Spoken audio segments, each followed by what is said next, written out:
Hello and welcome to our weekly ADDIS dialogue. With it, I'm Shifarao Lagom. The Ethiopian government has recently declared a unilateral ceasefire in the state of Tigray. The government says it has made the move, making sure that TPLF is now little threat and also to allow for humanitarian access and daily activities of citizens in the state. How do political scientists view this move? Well, I have here with me the political science professor Brooke Hailubasha to shed more light on the move. Just stay with us. Thank you so much for being with us, and it's really good to see you again. Thank you. Same here. Thank you for the kind invitation. It's good to see you as well. As you have been following new developments unfolding in Ethiopia, especially in the state of Tigray, a unilateral ceasefire has been declared by the government of Ethiopia in the state, which some call humanitarian ceasefire, if you like. What do you make of this? Yes, it's true. A unilateral ceasefire was put into place, implemented by the central government. I think that is a good move, even a very strategic one. It would enhance humanitarian assistance. It would even give respite and make a break and a pause to all sides. You know, to think and to think what to do next. It would give the federal government had made this decision with the hope that peace will be reestablished again, with the hope that the former regional leaders, regional rebel group leaders, would really pause and think of peace as a good option rather than continuing the conflict. So it's on the one hand humanitarian. On the other hand, why I say it's a strategic move on the part of the federal central government is that it has become, from what we have heard from analysts, resource persons, and public officials as well, rebel groups have totally intermingled with the civilian population, using the civilian population as targets and as hostages.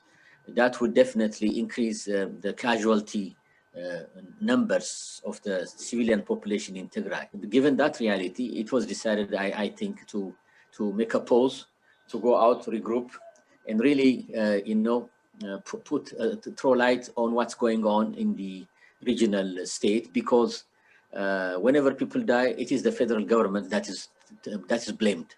The media also blames and corners the federal government, whether it's the humanitarian distribution or whether it's the casualty of people, etc. So now I think what the government has done is it has pulled the carpet below the feet of the rebel group, so that now it is the rebel group which will be really be responsible and accountable for whatever deaths, whatever injuries, whatever destructions, and also when it comes to the distribution of food, it will be the former regional government officials and the political group that will be made accountable, hopefully by the Western press and by the Western countries. All right. Now, in the aftermath of the decision, the media, international communities were briefed about the move, which considered the objectives of the law enforcement operation in Tigray, the survival of the nation, and also the concerns of the people of Tigray and the international community as well, Professor. And Ethiopians have been reacting to this latest decision. Drawing on this, what are your observations so far? Well, at first it was mixed. The people of Ethiopia and also the diaspora abroad were anxious. Anxious and really, why? Because they felt that why would the federal government pull out all of a sudden? That was a thing that they didn't know. But once it was explained by the leadership in Addis, by the prime minister, the reasons why Ethiopia decided to pull out, for a combination of reasons, people were reassured and they became confident, and this anxiety, I would say, was put aside. And here again, what the federal government did was that now we are going to have the second filling of the dam, the GERD dam, the ADDIS dam. And also there is the border issue, skirmishes with the Sudan. And also the military trainings, this and that operations, this drum beating by the Egyptians as well in the vicinity. So more troops, more troops, more force, more security troops are needed really to protect the biggest agenda of all. Compared to all other issues in Ethiopia, which is to make sure that the second filling goes unhampered, no whatever things of damage would come to Ethiopia and the dam, etc. Meanwhile, on Integra as well, 1 or 2, 3 months, the government said this unilateral ceasefire is put into shape during the rainy season, giving respite to the farmers to harvest, to plant seeds and to harvest the agriculture, and 3, 4 months, and then once once that is issued, the government can really go back to Tigray if needed, as in a state of emergency. And once the people knew that the government made this strategic and tactical withdrawal in a very secret way, people were reassured of this reality. Right after the decision, international communities were also quick to answer. Yeah, And they also welcomed the move, including the African Union, as you know, the United yeah, States of America, the United Nations, and other entities. Although some were cautious, right? yes, very so. What the timing itself is. We need to reflect on the timing. It was on Monday, I believe, June the 28th, and the next day or the day after that, the Security Council was to meet over this domestic issue, the Tigray crisis, which is a domestic issue, the United Nations Security Council. And once this decision was made, it was to the satisfaction of, if not all, most of the United Nations Security member countries. They Yeah. welcomed it. The African Union welcomed it, our continental organization, and individual countries like India and permanent, non-permanent members like India and A3+1 countries welcomed it. That's the African group, like Kenya, Tunisia, they welcomed it, and also Niger and San Vincent or San Vincent of the Caribbean, and a Caribbean nation. They welcomed it. India, as well as Russia and China, the permanent members, these two countries, they welcomed it because they said, they underlined the fact that it is the domestic, affairs of Ethiopia. But what happens domestically is has to be taken care of the central government. So they also underlined this fact that they welcomed this unilateral ceasefire because this, of course, America also welcomed it, but there are some points that they wanted to underline, the American government. So the point is, it was welcomed. Why? Because it will give a break to the fighting. Yeah. Having a pause would allow more and more food to come into Tigray province. It will give more flexibility for manpower like medical doctors, nurses, medical equipments, things like that to come into Tigray. Having a smooth, so to speak, distribution of much needed food. So that was welcomed on all sides, more so on the countries that I cited. So, but on the other hand, we need to discuss also, talk about, how was it responded by the rebel group? At first, they didn't accept the unilateral ceasefire. I even used their own word. They said it was a joke, quote unquote. It's not a sick joke. It's not a joke. It is an initiative that was done by the federal central government and which needs to be reciprocated by the rebel groups, which were hesitant and still are hesitant, putting a 7 point after a lull of 3, 4, 5 days. Eventually, they have put up a 7 point, so to say, preconditions, which are really very, very, very difficult to fulfill. So that was how things developed during those crucial moments. The unilateral ceasefire, and then immediately after that, there was the scheduled Security Council meeting. And then the third point is how it was responded by the different permanent members of the Security Council, plus the 10 non-permanent members. all in all, it was welcomed by all. Indeed, yeah. Professor, let's also talk about the Grand Ethiopian Renaissance Dam. Yeah. Ethiopia, in developing the Abai River for its needs, as you know, has no intention of causing harm to the lower riparian countries. However, Egypt and Sudan are still complaining about it. First and foremost, the second filling of the dam uh, was done in a very transparent and open way. Ethiopia was transparent even when Ethiopia started the filling of the dam. It did it not just orally, but it was in written form to the governments of Egypt and the Sudan. Full stop. From this day on, we have begun to fill the dam. And why now? It is because of the rainy season. Heavy rains, as you know, in our part of the world, in Ethiopia, begins at this in July.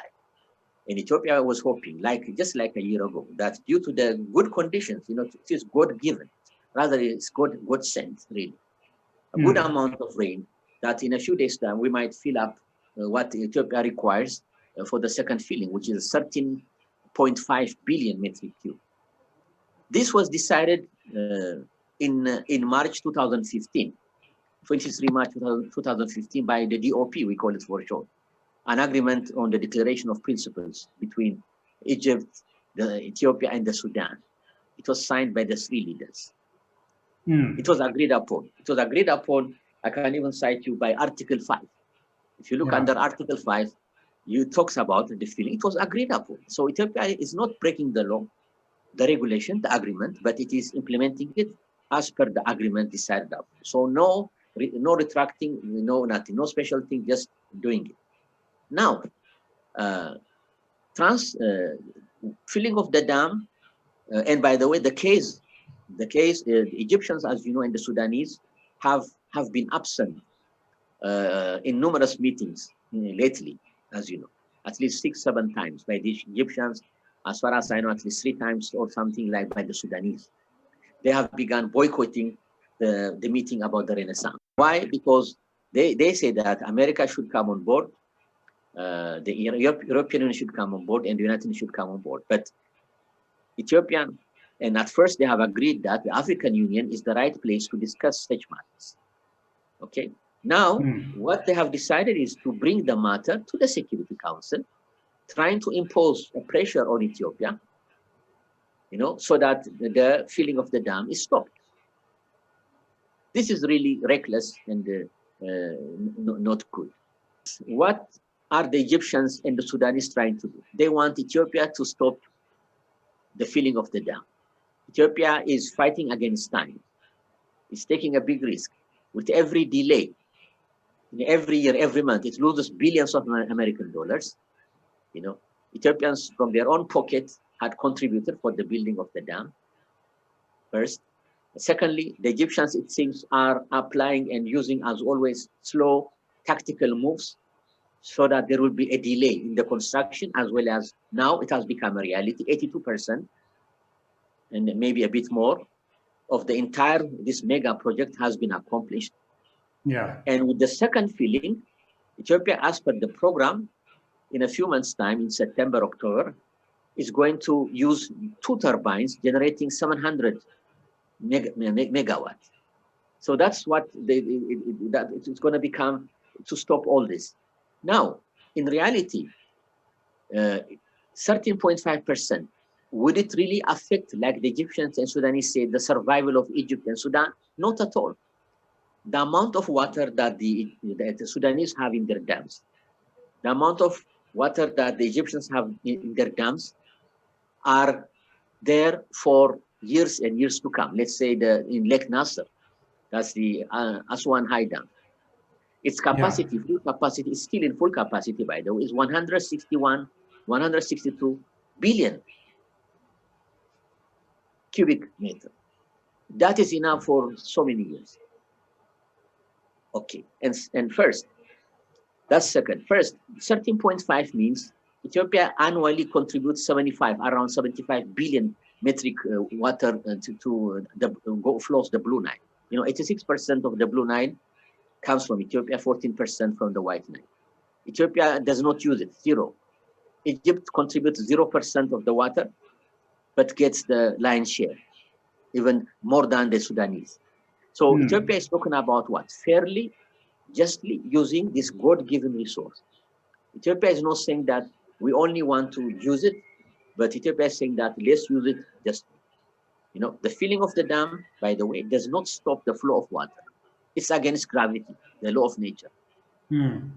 It generates electricity, it continues flowing. It even saves the high rate of evaporation of the water. Plus, it limits the silt. Silt is the problem of the Sudan, for example. Third, both Egypt and Sudan will get regulated water annually, even in dry season, by the maintenance, by this filling of the Ethiopian dam. So that's how the benefits are. I think there is a lack of goodwill on the part of the two countries. They want to jealously guard, they don't contribute 0% of the water. They want to jealously guard as only their source, bypassing Ethiopia's interest. Ethiopia is the originator of the water. It has every right by international law to use its water and then let it go, as long as we don't stop it, as long as we don't damage the livelihood of the Sudanese and Egyptian people, which is against the culture and principles of all Ethiopians and Ethiopia as such. And for Ethiopia, much is at stake. Much is at stake. When Ethiopia starts this mega project, starting September, October, with 2 turbines, and then in the next 2-3 years, all 13 turbines will start operating. That will really propel Ethiopia to a higher level of economic and social development, because the Ethiopian economy is expanding. Factories need electricity. Households need electricity. To this day, 60%, 60 million Ethiopians, 60 to 65 million Ethiopians, they don't have electricity. That's a tragedy. That's a tragedy. While in Egypt, good for them. We shouldn't be jealous. Good for their achievement. We support whatever economic development that the Egyptians have. That's the Ethiopian way. But they should also not be reckless, be humane and considerate of the needs and demands of Ethiopia. Ethiopia wants only its fair share, and that should be respected. This is an African issue and not an Arab issue. Why Egypt again brought it last week to the Arab League is really not conducive, not constructive, and unacceptable for Ethiopia. The Arab League trying to solve an African problem. I mean, there are so many Arab problems, like Yemen. Why don't they solve the Yemen problem? No, like Syria, like Libya, and the list goes on. There are so many issues. Their hands are full, and yet wanting to poke noses in an African issue like Ethiopia, the Nile, is unacceptable. Ethiopia also has written a letter to the UN Security Council, rejecting the Arab League's meddling when it comes to the Grand Ethiopian Renaissance Dam.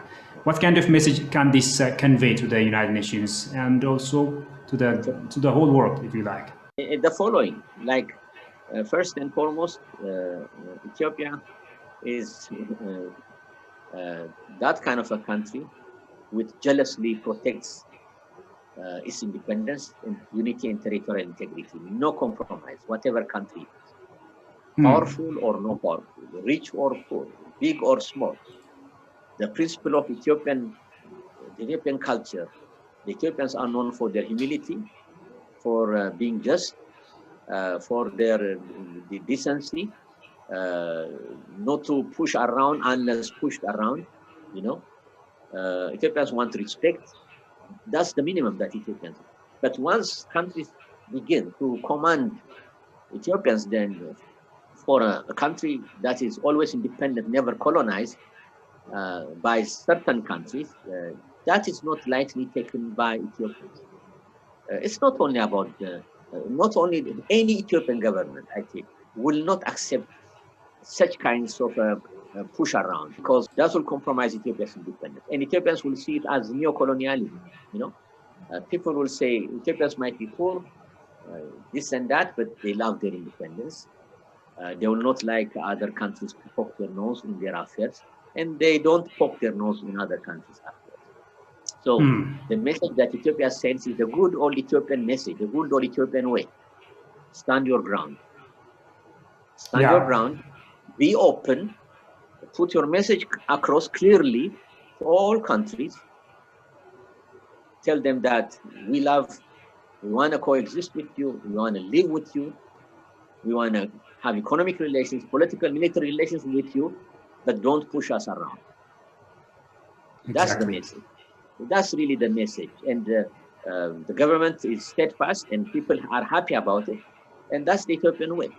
Whether it's the Italian invasion, whether it's the League of Nations, whether it's the Battle of Adwa throughout history, or whether the repetitive, I will put it in quotation, invasion attempts by Egypt, like the Battle of Gura, the Battle of Gundit, they were hands down, totally liquidated, defeated.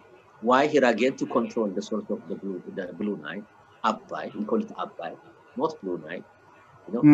That is how it is reciprocated. But if we extend to Ethiopia an olive branch, an understanding, let's talk about it. Ethiopia is ready to talk anytime, anywhere, with Egypt, with Sudan.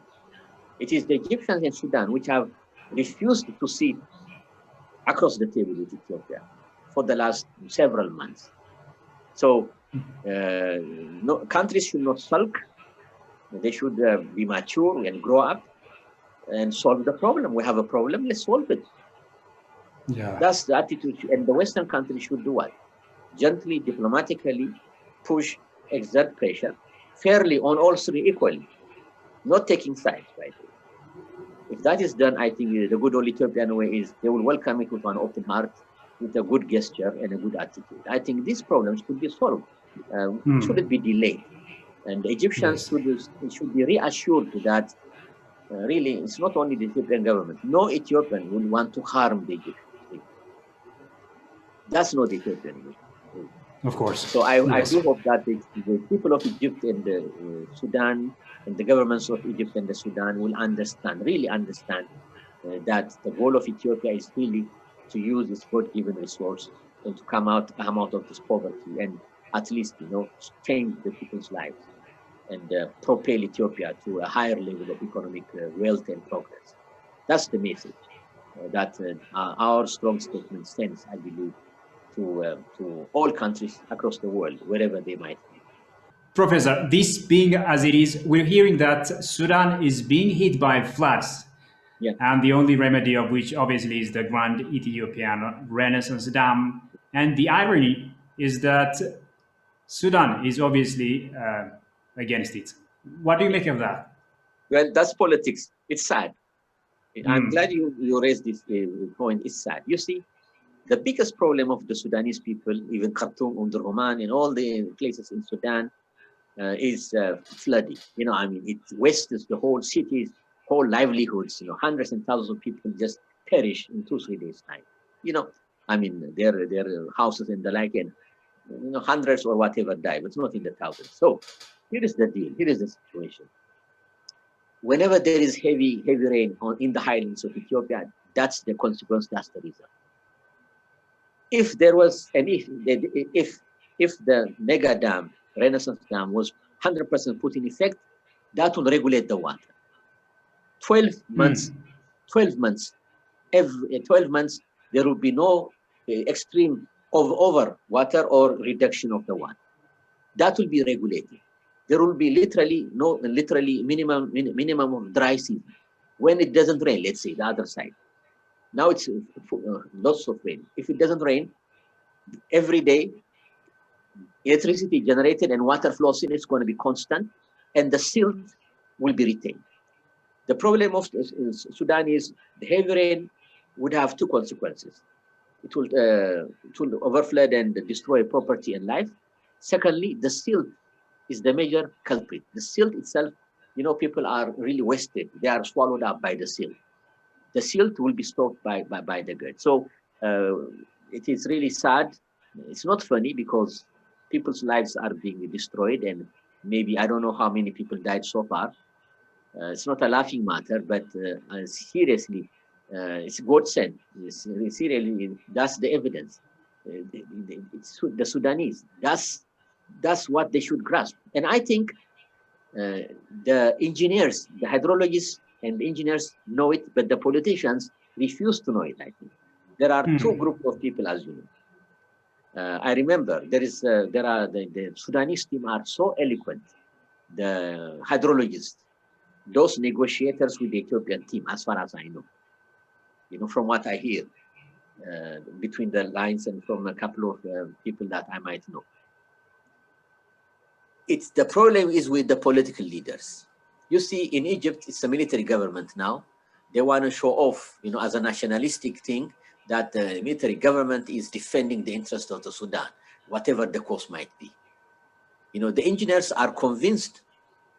They are convinced that the GERD is constructive to the well-being and the good existence of the Sudanese people as well as the Egyptians. Do that make sense? So yes, to use your word, that's the irony of life. Can you imagine a country that would benefit most rejects it? That's like committing suicide. That's like denying reality. It's like denying reality. They should wake up and see, look, that's the consequence, one consequence of this heavy rain. Oh, by the way, let me add one anecdote. And, you might have heard, or your audience might have heard of, and I urge them to take a look at what's called the Toshka lakes. Yeah. Egypt is never short of water, the Blue Nile or in the White Nile. It's never short. Toshka lakes are artificial lakes that just the water is let into the south, the western part, the western desert part of Egypt. They are new. They were built. Lake Nasser, etc., are now older since the 70s, 80s, and 90s. Lake Toshka are of recent phenomena, 15, 20 years ago. Now they have dug up in the desert, and there is a lake. There is enough water for everyone. And by the way, let's not forget, Egypt has one of the largest in the world of aquified water, this underground water. So water is not a shortage. There is enough water for all. Yeah. There is no stoppage of the water, the Nile. What is really sad to see is the lack of understanding, lack of really being humane and put themselves in Ethiopia's shoes and see it. Yeah. Sometimes we Ethiopians wonder, when we talk among ourselves, we say, what if Egypt was like Ethiopia and Ethiopians were like Egypt? Would the Egyptians give us water? I don't think so. I don't think so. You know what I mean? What if Egypt was an upstream country and Ethiopia was a downstream country? With the Egyptians, maybe they will, you know what? So that brings you to this human sense, saying that we are mortal beings. There is a resource called water, the Nile water. Why is there no goodwill and just morally to turn around and look and say, yes, the Ethiopians need it. Let them use it as long as they don't stop it. And that's stopping it is not the intention of Ethiopia. So I think the Egyptian people, students, women, old and young, put aside the politicians, because politicians speak to get political dividends, to pump up nationalism, this and that. They should stop and see and understand and discuss among themselves and see where we Ethiopians are coming from. And I do hope and pray that that will happen. In the media, still, it's very negative when it comes to Ethiopia. The Egyptian media talk about they say that Ethiopians are out there to get us, to destroy us. That's not the case. And I'm delighted to see that Ethiopian brothers and sisters who speak Arabic, have started, campaigns, saying, hey guys, you have to understand us. You have to, accept the reality. We should use this God-given resource for the mutual growth and benefit for all of us. So I think it's a time, it takes time, but I'm sure the Egyptians, they have to come down to their senses and accept reality. For Ethiopia, it's make or break. No force can stop Ethiopia, whether the Egyptians, the Sudanese, or anyone else, or some countries that might want to interfere. For Ethiopia, it's a matter of survival. Let's get together. We have the Nile Initiative, the Nile Basin Initiative. Nile is a resource of 11 countries. The 3 countries are involved on the eastern side, what's called the Blue Nile side. If we look at the White Nile together, it's 11 countries from Uganda, Tanzania, all the way to South Sudan. They are stakeholders. So it's not only Egypt should not try to monopolize this resource. They have no right to, or the Sudanese to monopolize. This is illogical and morally wrong, and based on international law, it is wrong. They shouldn't have the monopoly. They shouldn't pretend. That cannot happen. That cannot happen, and that is wrong. And that's why the cause of Ethiopia is just. The cause of Ethiopia is just for any human being in the world who really aspires to have justice, and equitable distribution and equitable use of this natural resource. Well, Professor, thank you so much for your wonderful perspectives and for your time. Thank you so much for having me. Regards to your viewers and Ethiopia, by the way, congratulations from America to the Ethiopian people. Ethiopia has made it. It's not about bragging. It's a fact. Nobody gave Ethiopia a cent for this project. With all the Right. Egyptian pressure and everything. Congratulations, Ethiopians. It's your money. It's your life. It's your project. It's your baby. The baby has been born. The project is Yeah. being completed. And now coming 2 years, and by maximum 3 years, it's going to be complete 100%. Ethiopia going to start operation, as I said already, by September, October. We're going to start, using electricity, the much needed electricity. And congratulations, everyone, once again. Thank you for having me. Thank you, Professor. Stay safe and take care. Thank you. Well, the viewers, that was Professor Brooke Hailu Basha talking to us in this edition of Addis Dialogue. Many thanks for your company so far. Until I see you with another program, it's goodbye from me, Shifarao Lakam.